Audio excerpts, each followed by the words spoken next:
Okay, so for the first thing we're going to look at this what's called the discovery layer search, which searches a bunch of different things. I'm going to enter the topic global warming and hit enter.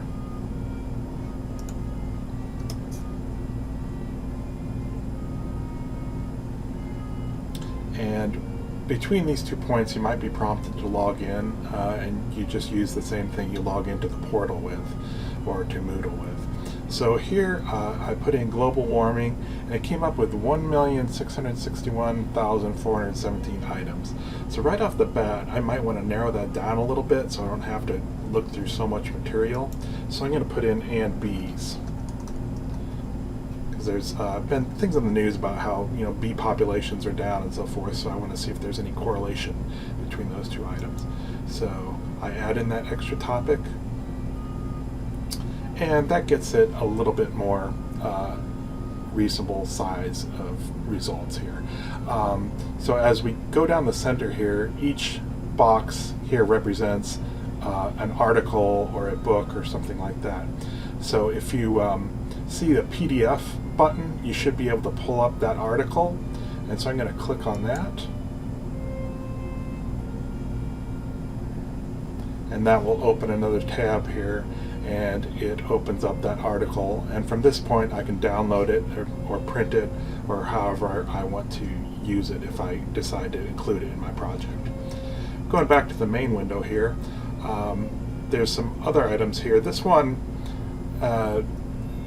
it says full text finder. What that means is it couldn't find it in full text from here, but it might be in another place. So I'm going to click on full text finder, and it's going to look through a big list of all the stuff that we have in full text. And it couldn't find it anywhere, but that's not the end of the road necessarily. There's two options here. You can request the document via article reach or interlibrary loan.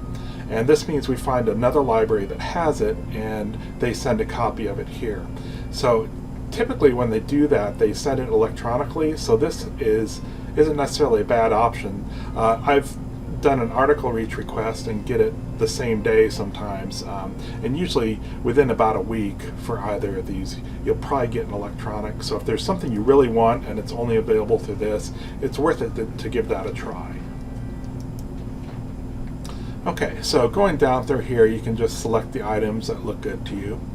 Also, you'll see over on the left-hand column, there's some check boxes that let you limit your search by various criteria. This is kind of similar to shopping sites where you can search for shoes and then limit it to like only red ones and so forth. But this is limited to different types of documents. So sometimes you might have your professor say that you need to have items from academic journals. So if you click this checkbox, it would just show you material from academic journals. Or if you only want books or magazines, or sometimes video might be an option here. And you can also limit it by date. Sometimes your professor will say, don't get any articles older than 10 years, so you could put in a year range here. And then the various other ones that probably won't use very often, but they're available as well. And also from here, you could click onto catalog to find books and other material actually in Kent Library. In this case, you probably want stuff you can have online. So there's a video here, another video here. There might be ebooks that are available there. And then you can also just choose to focus in on articles.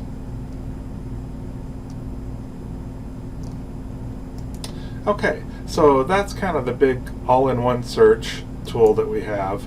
We'll go on to look at a few more specific items and talk about some other options for searching that you have available. Chances are that this one will get you a lot of what you need for projects for this class, but we'll look at some other options too, just to give you a few other choices.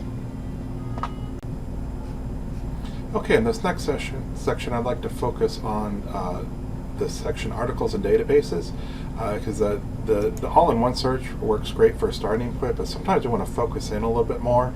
And if you go into some of our individual databases, and there's something like 150 of them, and some of them get really specific. So let's say, for example, you're doing a paper on medical marijuana, and if you do a general search, you're going to get a lot of stuff on legal aspects of it and public policy aspects of it. Let's say you wanted to focus more on the healthcare issues of it. If you use a database like, for example, Health Source Nursing and Academic Edition, that's going to have a much more focused medical perspective on it.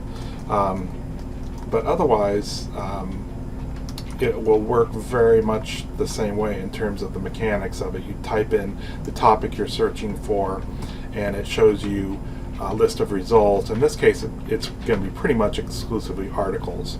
But here you have articles about the topic, and if there's a PDF full text icon there, you can go right to it. If it doesn't have full text right here in this database, you can use Full Text Finder to see if it's in one of our other databases. And in this case, it would be another thing where you could request it, but sometimes it might find it in one of our databases from ProQuest rather than EBSCOhost, which is the environment we're using right now. So that's another option for doing a search.